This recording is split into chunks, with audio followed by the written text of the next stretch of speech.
Hey, Printers, welcome back to another episode of Printavo Printers Podcast. I'm your host, Bruce from Printavo. We've got Mr. Stephen Farrig out of Campus Ink down in Champaign holding it down. And our very special guest. What's your title, Ryan? Well, Mr. Ryan Kasparian, thank you so much for joining us.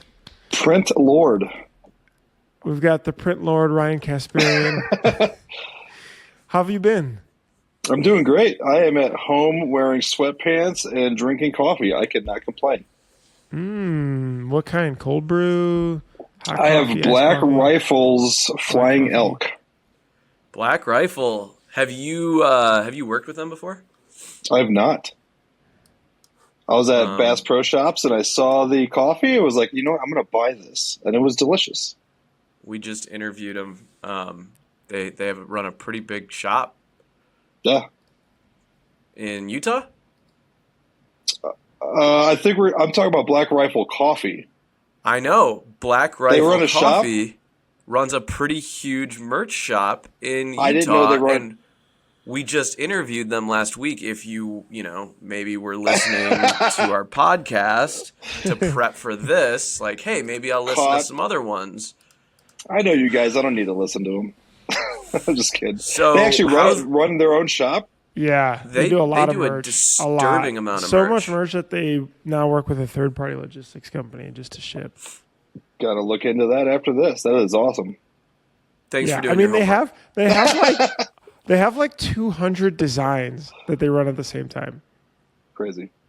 But they're good at forecasting and it's pretty interesting. It was a really interesting call. You can listen to it. We'll send you the link, Ryan. I'll find it. Ryan, how's retirement? It's definitely not retirement, but it's off and on, which is awesome. Like managing shops, it's just every day it's just chaos. Now it's chaos for about 3 to 4 weeks, and then I get to chill out for 3 to 4 weeks, which is kind of nice. Cool. So for those that don't know Ryan, you get 30 seconds to tell us about your life. Go for it. It's almost over. Okay. No, I'm just kidding. I wanted to start it off really light. I've been printing since 97. What is that, 23 years, 24 years? Started on a manual, started pretty rough, hectic, had a very terrible instructor, did not learn very well in the late 90s, and decided to go to a giant shop with automatic presses. Learned from a very old Macedonian man. He taught me everything I need to know, and I developed some very good management skills over that time. Worked my way up to larger shop. Finally got to get hired in 2016 from a company in Boulder to come out and work and manage their shop. While I was out here in Boulder, Danny and Will at Denver Print House heard that I was out here, hit me up. Made me an offer, went down to the Denver Print House, kicked ass through the pandemic, kept that shop alive, hit a milestone in my life, turning 40 and decided, I want to share that 20 years with a lot of good friends, good people, good printers, really good shops. And I made a shift that I want to credit Marcotte, talking to Matt, really kind of he helped push me off the ledge, which was great. Because I've always been consulting without charging anyone. I've always been talking to shops, always been helping everybody out. It was really important to me to spread the wealth. I hate that old school hold my cards close to my chest. I'm not a big fan of that. That's why the industry is so. Everyone's on different levels. Everyone's on different planes. I'm not a big fan of that. I think that technology, innovation, progressions, all that should be shared equally so that the entire industry can stand up higher on a platform instead of being so just, I don't know, not equal. Not that I'm preaching equal anything, but it was important for me to share running large shops because what I've experienced in my consulting and my past, most print shop owners, they're artists, they're tattoo guys, they're band guys, they're into branding, they start a shop, develop a niche maybe with certain clients, they get successful, and then one day they wake up and go, oh shit, I need to run a business. and they don't know how to do any of that. They don't understand the production floor efficiencies. Like, you could run garments, but are you running them smoothly?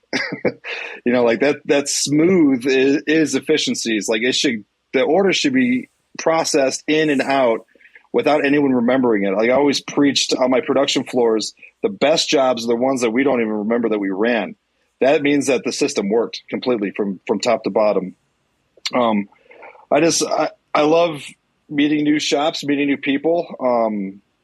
And that's what I'm currently doing. Now I'm talking to you guys. I'm going to enjoy my winter here at home. Wait, were you in Chicago? I was at Culture Studio. Is that where you started your small shop too? No. Oh, okay. No, I was born and raised Northwest Indiana. I moved to Chicago primarily to play in bands. But I worked at Culture Studio, cut my chops. I like to think that's screen printer boot camp for sure. That shop it'll test you as an operator. It'll test your patience for sure. Yeah, that's a big shop. I mean, I learned a lot from Joey. I want to give Joey Santo, a shout out. That dude, he knows his shit, and he's a great trainer and a great teacher.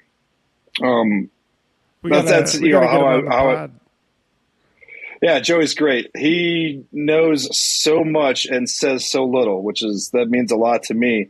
I learned a lot of management stuff from him too. Like, we're roughly the same age. Like, that was what was eye opening. Was I was watching someone run parallel, but he was on a completely different level. The way he thought, the way he processed, the production floor itself. I came into that shop as an operator, looking to my left and seeing 30,000 shirts stacked up and going, oh, fuck, like, this is going to be the craziest day that I've ever had. And he's running around cool as a cucumber because he's thinking about the next 300,000 garments that are coming through the building. And I learned, like, to stop being in that moment. Stop, like, thinking about, oh, shit, right now sucks. Oh, shit. That I need a forecast. I need to be ahead. I need to think ahead. And that helps with planning, because then what you're dealing with right now is planned. It's firing on all cylinders. And that's when I started diving into a lot of that. And then, like, working with Matt. Matt was at T&J when I was there, and I learned a lot of some of the industry stuff from Matt, which was good talking to him. We always joke that he would come into that shop to talk to the upper management, and he would just walk straight to my press. He would just talk to me, see what we needed, what we wanted, which was great. Those guys saw that, and they elevated me to hanging out the second shift, making sure they're good. So, Ryan, when you left Denver, how big, just for scale, right? All water-based, right? How big of a shop is that? So listeners can kind of get some. 4 autos, 38,000 square feet, I think. And they're a pretty 40 well-known employees. business. Yeah, I don't know if is that because maybe Danny? I mean, it's just been such a contributor to the industry. Yeah, Danny built that thing. He ended up he sold it 5 years ago, maybe, to a company called Kasparian. They develop and manufacture recycled shirts out of plastic bottles, which was a huge plus. Running a shop that has 300,000 garments in a warehouse on call whenever I want, whenever I need is I was spoiled. Oh, we messed up 20 shirts, so I'll go grab them. Like, that was Gotcha. I was so spoiled with that. But yeah. Go ahead, Ryan. Sorry. Danny built that up. He did a lot of hard work. I like to think that, like, he was on the forefront of trying to develop new styles, new printing techniques. He worked really hard. I don't want to talk too much about him. He worked really hard with rock, and turning that shop into, a show shop for a reason. And it was incredibly hard. Like, everyone looks at that and they're like, oh, you guys probably don't run anything, because the floors are spotless and the presses are super clean. Mm-hmm. That is absolutely false. We ran balls to the wall at all times. And my task, I had to figure out, all right, we have 2 shops getting a tour this week. How does the shop look while we're trying to run 26,000 garments that are due tomorrow?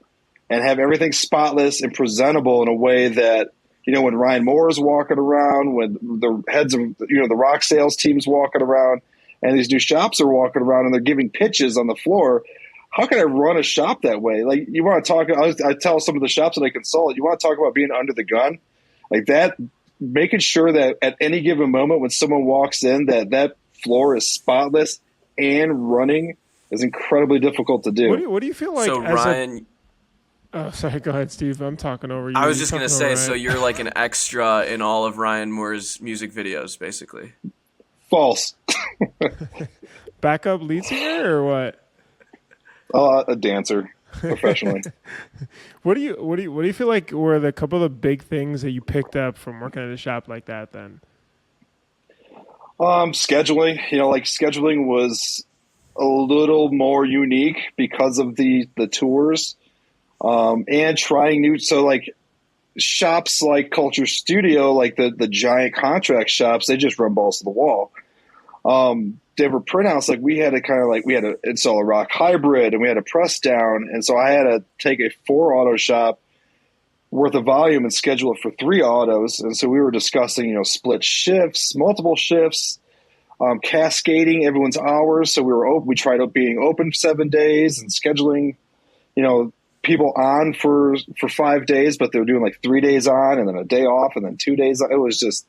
It was scheduling boot camp, and I had to test my skills. And, we developed a really good process there before I left, for sure. Like the floor was hauling ass before I left. I think that's why I felt comfortable about putting in my letter of resignation. Well, what do you like? Just because But what do you feel like more specifically? Like, were there some best practices or things that you took that you could apply to others, or so that does touch on the scheduling. So I scheduled the press maintenance and I scheduled the cleaning, like a job. I tell a lot of shops too, like I like to have a maintenance cart. It has all the grease guns, all the tools, the manuals, any kind of spreadsheet that you got to sign off on. The tool cart gets scheduled like a job. So you got like 3 carts of shirts and then the tool cart. And as a printer, you're in your day, you keep turning around, grabbing carts, doing setups, running, and then you turn around and go, oh shit, there's no cart. There's my setup cart. That triggers you have to do setup right then and there. Without me talking to you, without me having to, go find all the stuff and bring it all to the press. I created it was a more efficient way for them just to do it and get it done in the middle of the day, in the moment. I scheduled accordingly. So they would say they were running jobs that were due in 3 or 4 days. Once they hit that and they're doing jobs that are due next week, they start doing their maintenance. And then cleaning, I killed the entire production floor, at least an hour a week, and the entire staff cleaned, all hands on deck. Everyone knew to make sure that their apartments were nice and cleaned up. When did you do that, Ryan? When during the week did you, when was that 1 hour of cleaning? It depended on the schedule. I like doing Wednesdays because it's kind of right in the middle of it. Fridays are a little bit too hectic. Mondays everyone's slow as hell. I like the meat right in the middle. The Wednesday afternoon clean. And when I say clean, I don't mean put stuff in a garbage can. That should be getting done always. Cleaning means people are pulling the chambers out of the dryer, cleaning the vents on all the presses, wiping everything down. And so I schedule that kind of based on our schedule. Gotcha. So you have then, since your retirement from running a shop, you have been traveling the United States in your RV or bus. No, I'm just kidding. My car. You should probably get one. That'd be pretty funny. You should do the show Profit or whatever and just bust into shops. That would be really funny. Yeah. But how many shops have you visited and worked since you took the plunge? I had that list pulled up. I am physically I have done 16 shops physically and 21 shops via Zoom and calls. Dude, that's really cool. You came to my shop. Less than a year. You came to my shop. You then what went he help to you Andy's with? shop. Hold on. Came to my shop to then go to Andy's shop. All right. Take my shop and take Andy's. Compare. What were Battle we both Royale? really bad at? Because me and Andy called each other after and were real sad, Ryan, because you told us what we needed to hear. Yeah, I mean, you need it. You need the punch in the gut sometimes. I first want to start the answer with comparison is the death of joy. So there's that. There's no comparison, Stephen. You know this. Well, But he's competitive, He's competitive, though, Ryan. I just want to be like Andy. And you know what? Like Andy and Dylan, there's some competition. There's Shirt Show 1, Shirt Show 2. They've got their own thing. What did you focus on with us versus turning gears and going to St. Louis and working with them? And what it was was the hard, relatively. Wait, what was the Band-Aid rip? This sounds like there was a Band-Aid moment here. It wasn't too crazy. I'm not going to dive into details, doctor-patient confidentiality. There's no HIPAA here. Okay. Like the training for management is difficult. Your best screen printers don't make best managers. That is absolutely true. When I hear everyone say that on podcasts, absolutely true. I've seen it fail a million times. I thought I was going to fail. I thought I was going to be a bad manager just because I could run like crazy and print everything you throw at me doesn't mean I know how to manage people. But Stephen had some, hierarchy issues. I think that there was a person on his staff that needed to be elevated, for sure. And someone that I didn't know would necessarily, be able to handle the growth as well as the entire, like say the staff doubles in size. The individual that was running the floor, I don't know that would have been able to handle that. So we discussed a lot of that stuff. I think Steve made a good move. I did want to check in with you. We could do that at a later time, to see how, I always forget his name, but I call him the Kraken. It's Cregan, right? Cregan. Shout out to Cregan. I call him the Kraken because I kept calling him Kreger, I think. So I just started calling him the Kraken, and that stuck for me. So I always remember the Kraken. But like someone like that, he had some fire, like he had the spirit. There's a lot that comes out of that spirit and that fire. And Steve, you got someone good on your floor, so you should feel really good about that. I think what's cool is I take Cregan, who walked into our shop 5 years ago and said, "Are you guys hiring?" And now has become one of our best printers. And, he's similar in age to me, and we're trying to refine his management skills no differently than Ryan, you talk about being on the on the culture floor. It's cool to take someone like Ryan into your shop who kind of, fits the bill of print shop person. Sorry, Ryan. No, man, that's a real thing. For Cregan to say, I want to be like him. And to me, that was really cool because it was career progression. Where it's like, hey, Cregan, you started printing when you were 23, and he's like, I want to be like Marcotte and Ryan. And kind of, it was really cool for him to then be like, whoa, I have someone to look up to because I don't know if I'm going to own this place one day, but maybe I could be print shop master extraordinaire ninja. And I think to me, that was one of the most valuable parts was to have someone relatable for Cregan. And then, he can hit you up and be like, hey, what's going on with this or that? And there are some tools that you showed him that now I have to buy. Thank you very much. But it got him excited. The fact that we paid, a decent amount to bring a professional in to spend a whole day or two with them, I think is really valuable. And I think you can't discredit that in your shop, right? Like, Ryan, you spent the majority of the day in our dark room. Mm-hmm. That's the heart. And just went to the heart of it and said, this is what we're going to fix today. And it all starts in the dark room. I guess from visiting all these shops, right? What do you think are the top 3 issues that you see across the board? And you visit a fair bit of them. So give it to us. Mismanagement, training, experience. Okay. We got to break those So down. let's mismanagement, training, experience. For people listening to this right now, everyone's gonna be like, yeah, I suck at all of those. Okay. Everyone needs to work on all of those. Let's talk mismanagement. Owner to employee, employee to other employees. What do you see? Generally, middle management. Like usually there's someone in charge of running a production floor. One, they probably don't get the support that they need from the owner.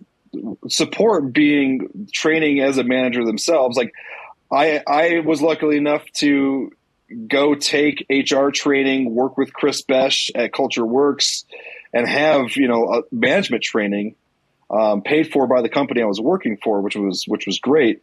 And like with the mismanagement, there's a certain thing to be said about people blowing a gasket on a production floor. You have to control your emotions. It's incredibly important to make sure that you, as the leader, set the tone. Okay, so let's break down mismanagement. Oh my gosh, Put that in place. Oh yeah, there we go. I gave him the Alice Cooper eyes. I gave him the Mike Tyson. So mismanagement from the owner. So I'm going to make a statement. Should an owner be running the production floor on a day-to-day basis? No. If you have 2 autos? No. If owners are driving the car, why are they in the back seat? Okay. Should an owner be running the production floor if they have 1 auto?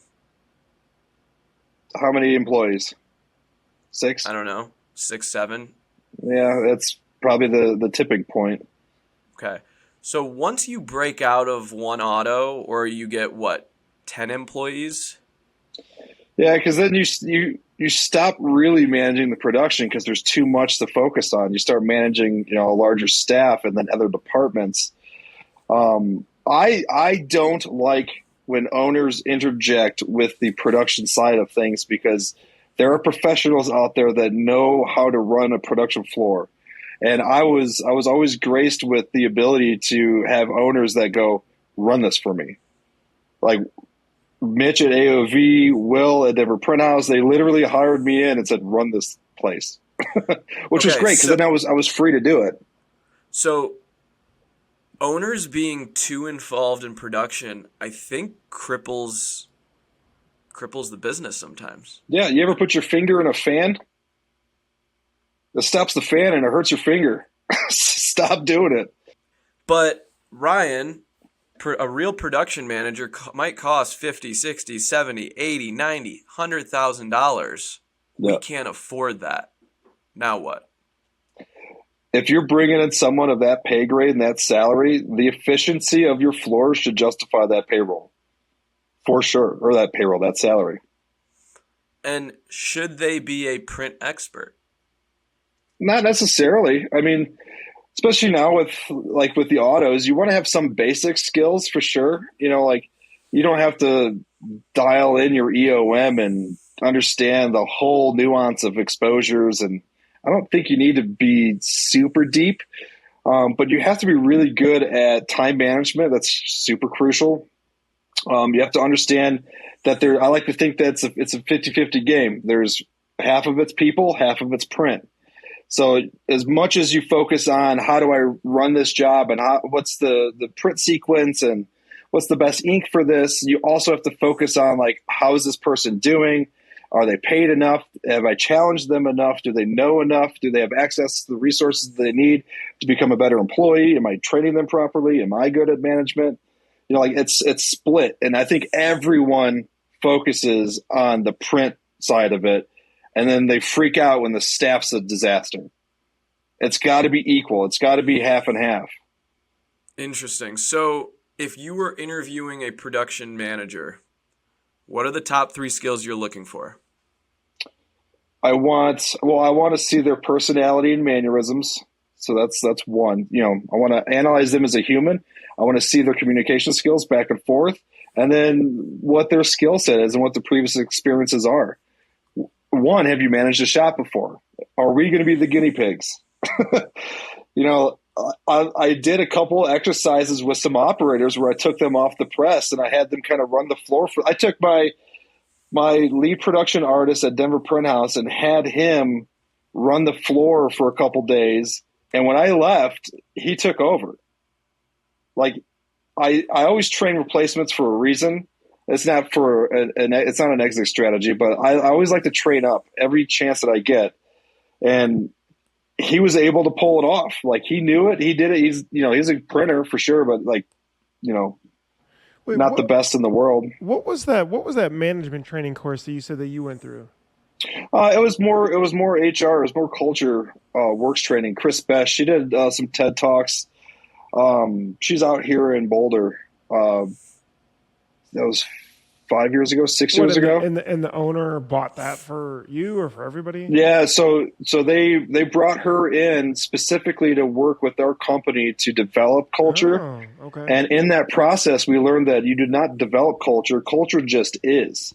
It's just what's in the air, how it feels, how it's a living, breathing thing in your company. And we learned some things that, some do's and don'ts for sure. But you can't necessarily control it. Like, the culture is the outcome. Like, it's what's after what you set in place. And so we started doing, once a month company meetings. I was doing, team building exercises in the morning once a week. And as we were using the culture tools, it started helping my management, and it really started helping the production like crazy. Because at the time we were working with Brooks, the running company, the shoe company, and Patagonia, and we had 100% fills and deadlines, and it was just really stressed. It was really thick, and we were discussing what's the best way to break this negative, nasty, stressful cycle. And so we brought in the Culture Works training, and it opened our eyes up. We brought in a consultant to help us get through that stuff. So you really focused on like human resources. I mean, that we work with people.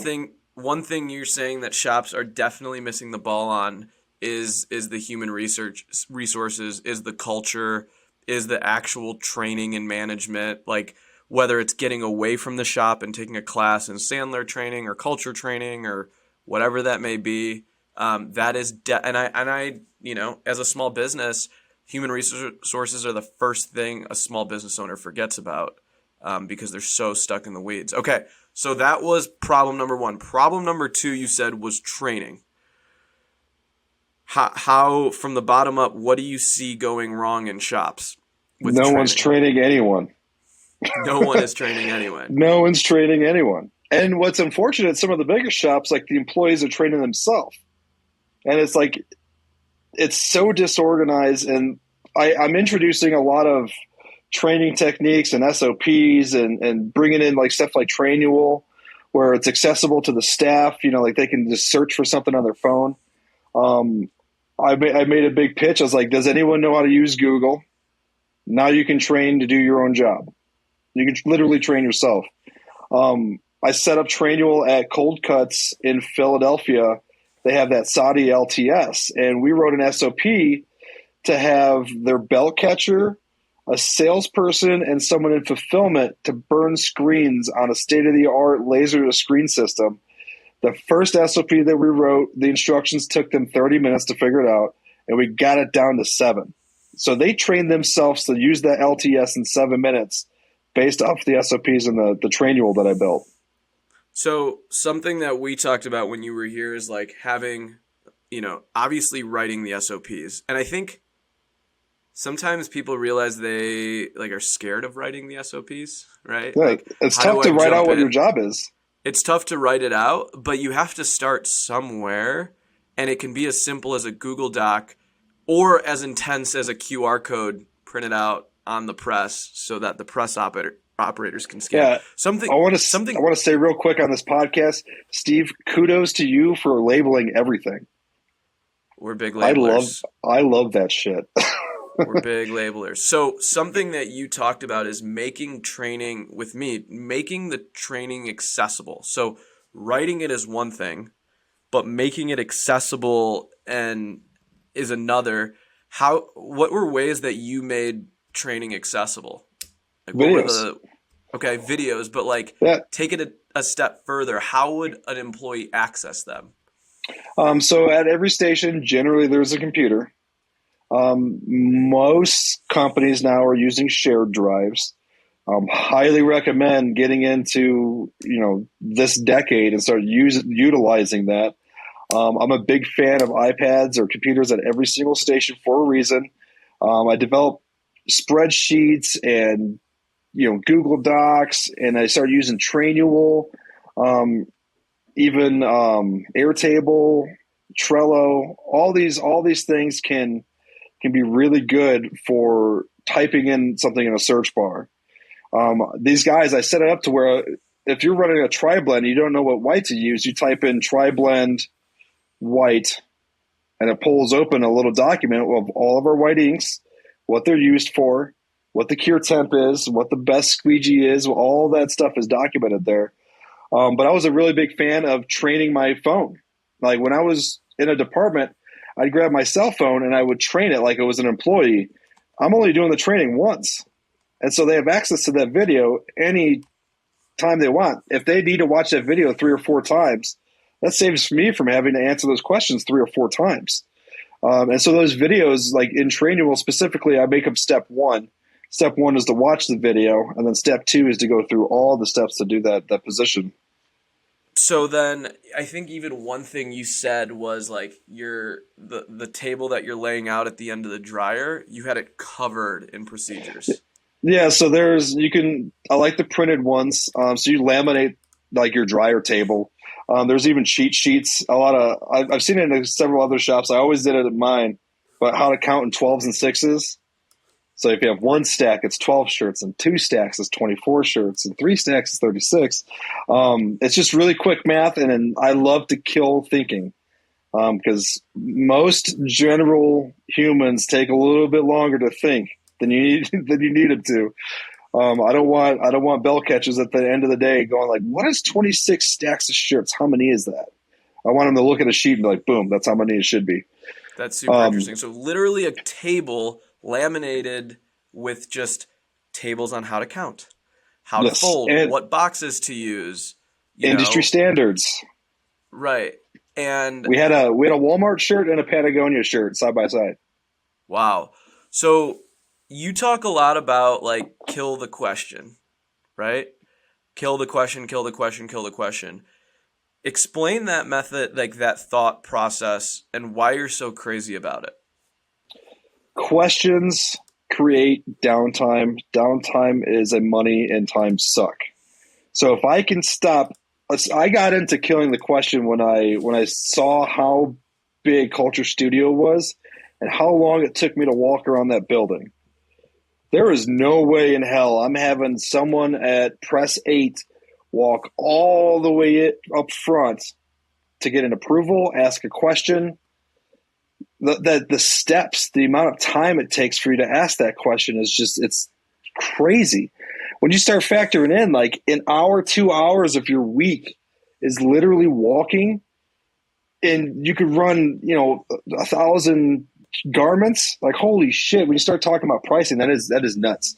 So I have to make sure that you don't leave your position. I know everyone jokes about me drawing a circle around the press operator for a reason. That's training. You want to stay in that. You should be able to stay in there and operate a machine. That's me getting out of the print industry. Like I need to look at how other industries run. And if you go to giant facilities that have 1 million CNC machines, those guys stay there generally all day and they're fed. Everything comes to them and they're running a machine and they're keeping it busy and they keep it working. Why does the press operator mix his own inks and burn his own screens and walk over here and move his cart there? The press operator should stay at the machine and have everyone support him and feed the machine that generates your company cash.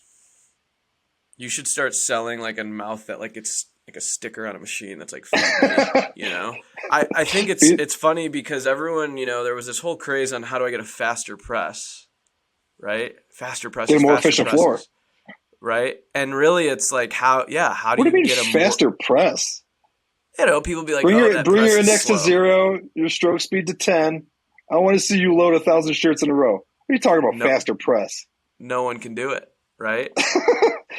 Not for 8 hours, 40 hours. If you were pleased with how many impressions, right? Like how many shirts loaded on a press in an 8-hour shift, what would be good? What's a good baseline? It depends on the setups. I like to think that number is just as fluid as your shop. It's going to fluctuate. That's why I base everything off of averages. Like when I'm doing a maximum capacity of the floor, I want to look at an average because everyone in the print industry knows that this shit fluctuates like crazy. And so it's really hard to get a good gauge unless you track data. And having a lot of months and months of that kind of really gives you your busy season, your slow season. At DPH, we were doing, I think our average was like 15 setups a day. Average screens were 4 screens, and we're doing 1,500 impressions per machine.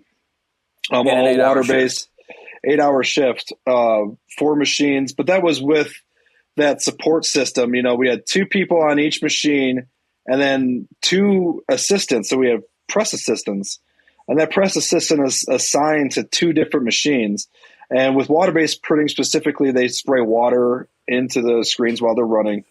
They help with setups and teardowns. So it makes it a little quicker. But 1,500 impressions a day, roughly, right? That's a good benchmark. For a high setup shop. If for a high setup shop. And I think our shop, I'd use Campus Ink as a high setup shop. We're not like doing 5,000 piece runs every day. Our average runs are going to be, 50 to 300 pieces. But 1,500 impressions a day, if you take that over 8 hours, that's only a couple hundred shirts an hour. Yeah. Right? I guess that's real. That's real. Yeah. Right? So I guess for a shop listening to this, what are the basic things that they should start? And even if they can't measure them digitally, even on a whiteboard, what are the things that shops should start measuring? Well, you want to look at your production facility, manage and document what you produced. I can't believe how many companies or how many print shops on the planet don't know how many garments they ran yesterday, let alone impressions. You charge per impression. How many impressions did your company produce? That's what production is. No one tracks that. And you can't manage what you don't track. It's a very real thing. I always ask shops like how many they ran yesterday, and they have no idea. But the easiest thing to do, like you have work orders. How many work orders did you complete? Maybe you did half of it. I know there's other consultants and there's other documents floated around to track your impressions. I have one. I know Marshall has one. I think a couple other companies have impression tracking sheets. And how do you define an impression? Just so that so like a front. If you have a T-shirt, one T-shirt, you have a front and a back and a sleeve. That's 3 impressions. Beautiful. Because you're doing a setup and you're charging for that setup and you're charging for that impression, that location to go on the garment. So that one shirt has 3 impressions on it. So 100 of those shirts, 300 impressions. Gotcha. Interesting. So, okay, so you said mismanagement, training, and the last thing you said was experience. And if I'm listening to this, it's like, Ryan, how do I get experience in my shop?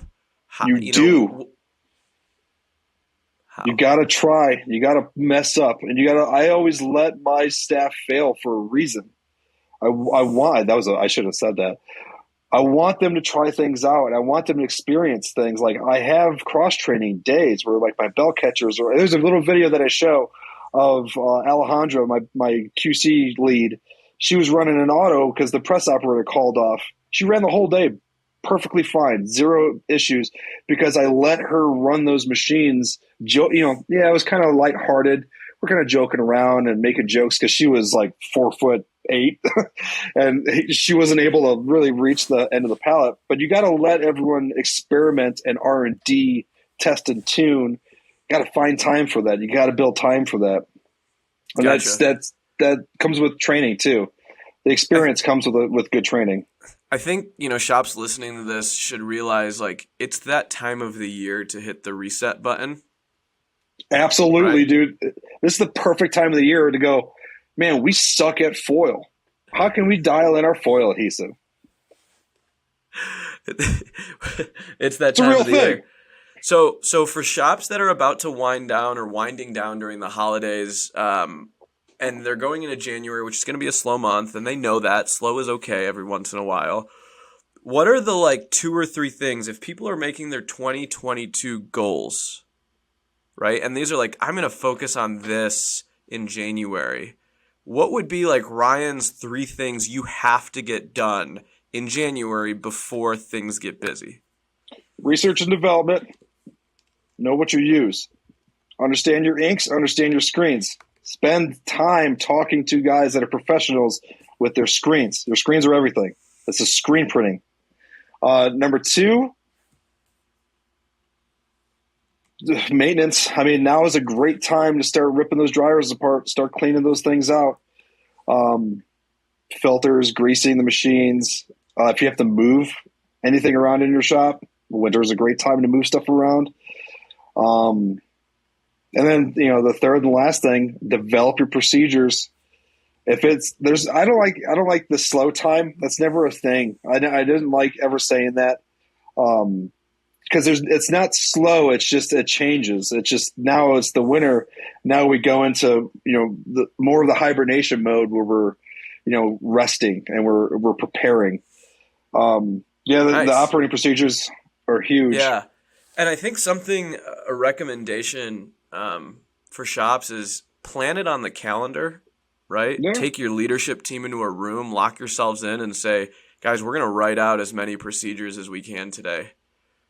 Because it's, all right, go. You can do them over time, but it sometimes feels like it's a never ending thing. But if you get everyone bought into it and say, like, we're all going to write a procedure, because we go through these ebb and flows where we'll be very procedure focused and then we'll go balls to the wall and then we'll be like, oh crap, we need more procedures. But January is a perfect time, for shops going to the trade show or to Long Beach. Set aside a day where you can get away from the shop and actually write and record videos and create procedures. And Ryan, you're pretty booked out. How booked out are you for the spring? Till March. Okay.